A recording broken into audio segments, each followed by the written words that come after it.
captured those art elements and how he portrayed his emotions on paper.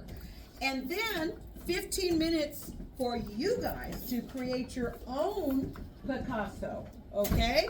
And then 5 minutes of cleanup, okay? So we'll go to our next slide. We're using a slideshow to show you images of Picasso and his work. So here he is. He's no longer alive. His work was 100 years old. And he was way ahead of his time. He is one of the only artists that was able to capture everything on canvas. Okay, so he captured emotions. He captured all of our elements. Do you remember our elements? Let's review our elements right now. Raise your hand if you can tell me which elements we learned. Okay, I want you to speak loud. What element did we learn? That's not an element. That's part of an element. An element has shading. Can somebody help him out? What is it? Value. Value element. That's one. What is another one? Line. Line element. Okay.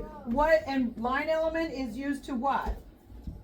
To connect another element, right? What's the other element that line has to connect? There's two categories. What is it?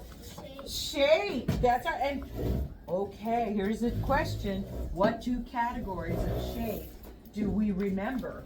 What two categories? Remember, there's two. What are they? Organic and neutral.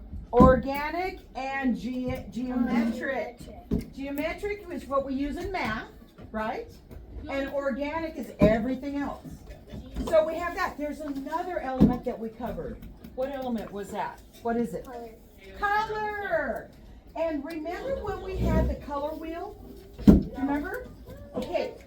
Who remembers what complementary color is? What is complementary color? Like Yeah. Where are they located on the color wheel? Remember the colors were going around like that. Where were they located? Let's hear from you. they were like complementary colors were on the opposite sides of the. Exactly. On the opposite sides of the color wheel. That is what's called complementary color. We learned that. So now there are 3 more elements. But today we're going to focus on one of the 3. But raise your hand if you can remember the 3 elements that I just talked about, but we really didn't study them. What are they? Do you remember?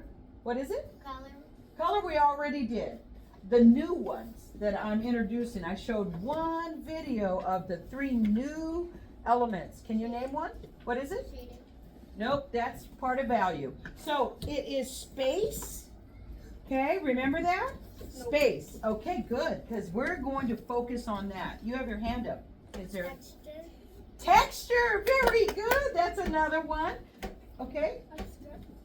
Abstract art is the type of art we're going to do. But very good guesses on the 3 new elements. The new elements are form, which is like 3D. Remember when we did those penguins? Yeah. And they were sitting on an iceberg? Yeah. And we made the iceberg carved out like it was raised up, and we said it looked 3D. That is form.